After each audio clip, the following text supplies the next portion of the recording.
வணக்கம் நேயர்களே. கந்த கடவுள் நமது சொந்த கடவுளை வணங்கி வயலூர் முருகனை வணங்கி இப்போ இதுக்கு முன்னாடியே சொல்லியிருக்கும் சபரிமலை 30 கிலோ தங்கம் மாயம். இதுக்கு முன்னாடி எபிசோட்ல புரியுதா?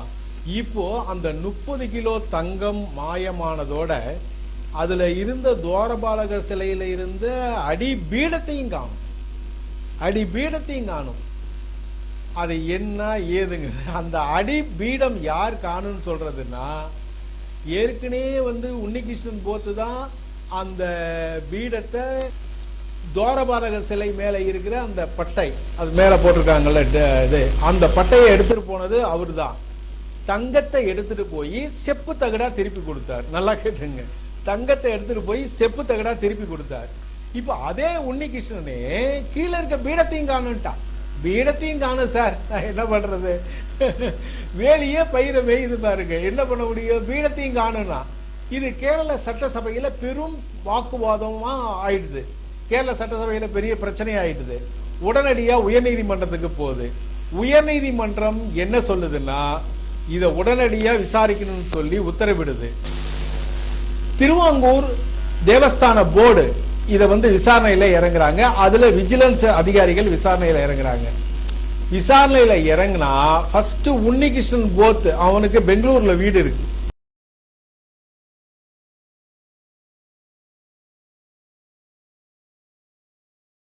உன்னிகிருஷ்ணன் போத்தை பெங்களூர்ல விசாரணை பண்றாங்க. விசாரணை பண்ணது மட்டும் இல்ல, அதுக்கப்புறம் வீட்டையும் சோதனை பண்றாங்க.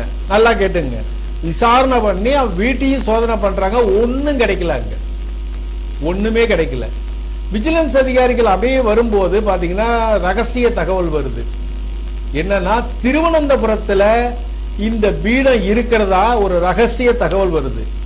உடனடியா விஜிலன்ஸ் அதிகாரிகள் நேரா திருவனந்தபுரம் போறாங்க. அந்த ரகசிய இடத்தை போய் பாக்குறாங்க. விஜிலன்ஸ் அதிகாரிகள் ரகசிய இடத்தை போறாங்க. அங்க யார் இருக்கன்னா, மினி தேவி. யார் இருக்கா? மினி தேவின்னு ஒரு லேடி. மினி தேவின்னு ஒரு லேடி இருக்கா. அதை போய் பார்த்து அந்த மினி தேவியை விசாரிச்சதுல பீடத்தை பிடிச்சிட்டாங்க. பீடத்தை பிடிச்சாச்சு. அதுக்கப்புறம் மினி தேவியை விசாரணை பண்ணா உன்னிகிருஷ்ணன் போத்தும் மினி தேவியும் உறவினர்கள். நல்லா கேட்டுங்க, திருட்டு எங்கேருந்து திருட்டு போகுது பாருங்க. உன்னிகிருஷ்ணன் போத்தும் மினி தேவியும் உறவினர்கள். அவன் அத ஆட்டையை போட்டு கொண்டு மினி தேவி கிட்ட கொடுத்து அப்பப்ப பூஜை பண்ணி அந்த ஜெயராம் போன்ற நடிகர்கள்ட பூஜை பண்ணி பணம் வாங்குறது. நிறைய பக்த கோடிகள்கிட்ட கோடியா அடிச்சிருக்கான். பூஜை பண்ணி கோடியா அடிச்சுட்டான்.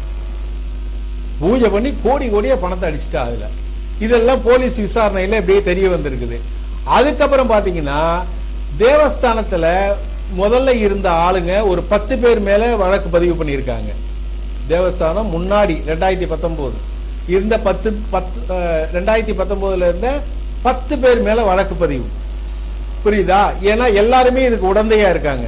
இதுல என்னன்னா, முதல்ல அதுக்கப்புறம் இந்த தகுடு போச்சு இல்லையா, துவாரபாலகர் சிலை தகுடு எங்க போச்சு? சென்னை போச்சு. சென்னை எங்க போச்சு? அம்பத்தூர் போச்சு. அம்பத்தூர்ல யார் போச்சு? ஸ்மார்ட் கிரியேஷனுக்கு போச்சு. ஸ்மார்ட் கிரியேஷனையும் சும்மா விடல, அதையும் ஃபுல்லா ரைடு பண்ணிருக்காங்க. ஊழியர்களையும் விசாரணை பண்ணிருக்காங்க.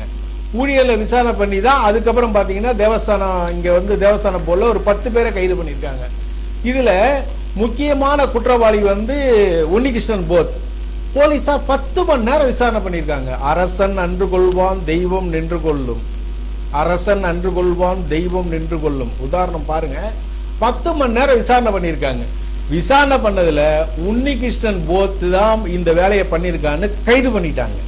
கைது பண்ணது மட்டும் மிச்சம் இல்ல, அவன் கொடுத்த தகவல் பேல முராரி பாபு அவனையும் கைது பண்ணிட்டாங்க. ஏன் அவனை கைது பண்ணாங்க?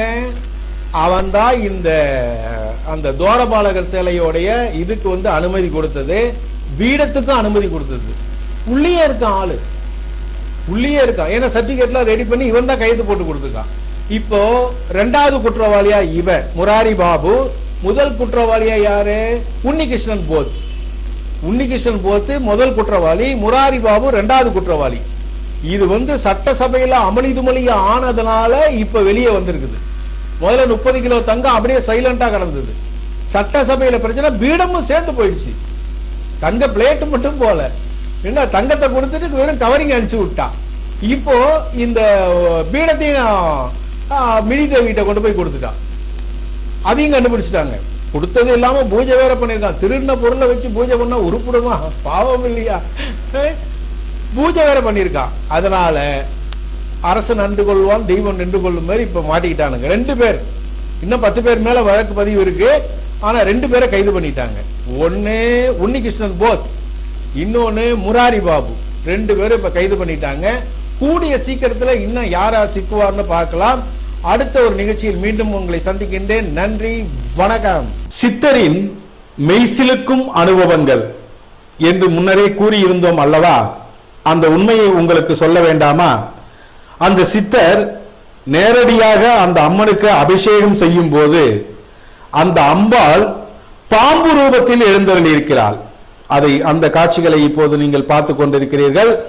அந்த பாம்பு ரூபத்தில் எழுந்திருக்கும் அம்பாளை இந்த சித்தர் பாலால் அபிஷேகம் பண்ணுகிறார், சந்தனத்தால் அபிஷேகம் பண்ணுகிறார்.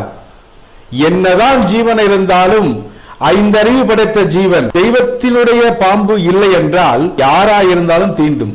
ஆனால் கடவுளின் அருள் பெற்ற இந்த சித்தர் அந்த பாம்புக்கு அபிஷேகம் பண்ணும் போது எந்தவித மறுப்பும் அது தெரிவிக்கவில்லை. சில நேரம் மஞ்சள் தண்ணி எடுத்து அது வாயிலே போடுறார்.